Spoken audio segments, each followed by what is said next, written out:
ఇగో ఈయన పోతాడు ఇక తొందరగా కాంగ్రెస్ లకు పోతాడు ఇక 300 కోట్ల అక్రమాలు సంతోష్ ఇస్కా గ్రానైట్ కంపెనీల ద్వారా పర్మిషన్ కన్నా అదనంగా దాదాపు 4.37 హెక్టార్లలో అక్రమంగా తవ్వకాలు, బినామీల పేర్ల మీద ఆస్తులు, రియల్ ఎస్టేట్ కంపెనీలో పెట్టుబడులు, ప్రభుత్వానికి చెల్లించాల్సిన 39 కోట్ల ఎగవేత, ఎమ్మెల్యే గూడెం మహిపాల్ రెడ్డి ఆయన సోదరుడు నిబంధనల ఉల్లంఘన, మొత్తం 10 చోట్ల తనిఖీలు, లాకర్లు, ఫోన్లు సీజు, దర్యాప్తు కొనసాగుతున్నది ఈడీ ప్రకటన అంటూ ఈడీ ప్రకటించింది.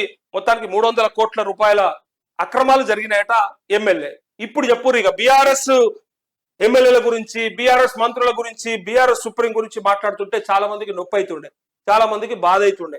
అరే అన్న ఎక్కడన్నా వాళ్ళని అందుకంటావన్నా ఆడిపోసుకుంటూ వాళ్ళు నిజంగా చాలా కష్టపడుతుర్రు, ప్రజల్లో ఉన్నారు, వాళ్ళు ఇచ్చిన సంక్షేమ పథకాలు ఎవరిచ్చిర్రు అని చెప్పారు కదా. ఈ దొంగ నేనేమంటా ఆఫ్టర్ ఆల్ ఎమ్మెల్యే, ఆఫ్టర్ ఆలే అంటున్నాడు. నేను పెద్ద గొప్పోడేం కాదు కదా, మీదికెళ్ళే మూడుపడ్డోడైతే కాదు కదా, భగవంతుడైతే కాదు కదా, మనం ఎన్నుకుంటే ఎన్నుకున్నోడే కదా, ఎన్నుకోబడ్డోడే కదా. సో ఒక ఆఫ్టర్ ఆల్ ఎమ్మెల్యే, మంత్రి కూడా కాలేనోడు, రెండోసారి ఎమ్మెల్యే అయితేనే 300 కోట్ల అక్రమాలు చేసిందంటే ఈ సన్నాసులని ఎట్లా కొట్టాలి, అసలు దేంతో కొట్టాలి? ఒక్కొక్క ఎమ్మెల్యేకి ఇట్లా వందలాది కోట్ల రూపాయలు. ఇగో సామాన్యులకు అసలు వాళ్ళ ఆలోచన కూడా అందనటువంటి దోపిడి ఉంటుంది. లేదు ఇసుక గ్రానైట్ కంపెనీలు, ఇసుక గ్రానైట్ అలా దోపిడి చూడు, ఇన్ని కోట్లాది రూపాయలు. ఇగో తవ్వకాలు చూసిరా, పర్మిషన్ ఇచ్చిన దానికంటే 4.37 హెక్టార్ల అక్రమంగా తవ్వకాలట.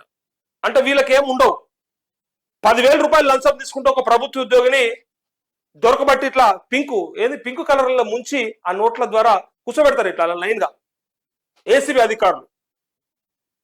ఎవడన్నా ఓ చిన్న గొలుసు, సరే నేను వాళ్ళని సమర్థిస్తలేను, కానీ ఒక గొలుసు దొంగతనం చేస్తే మనం తీసుకుపోయి పోలీస్ స్టేషన్లో మకీలను ఎరగొడతారు, వంగబెట్టి గుర్తారని పోలీసు వాళ్ళంతా లాకప్ లేచి. 300 కోట్ల రూపాయల దోపిడీ జరిగింది. దోపిడీ మరి ఇవి ఎవడాపాలి? ఇన్ని రోజులు ఏ గుడిగాడిద పనులు దొంగతారు అధికారులు, ఈడీఓలు కానీ, ఐటీఓలు కానీ, మనోళ్ళు కానీ? ఇదంతా కనపడదా? 100 కోట్లు వీళ్ళ దగ్గర ఉన్నాయంటే కేసీఆర్ 1,00,000 కోట్లు దోచుకుంటుంటే తప్పేమున్నదిగా? చెప్పురి మంత్రులు హరీష్ రావు దగ్గర 1,000 కోట్లు ఉన్నాయంటే తప్పేమున్నదిగా?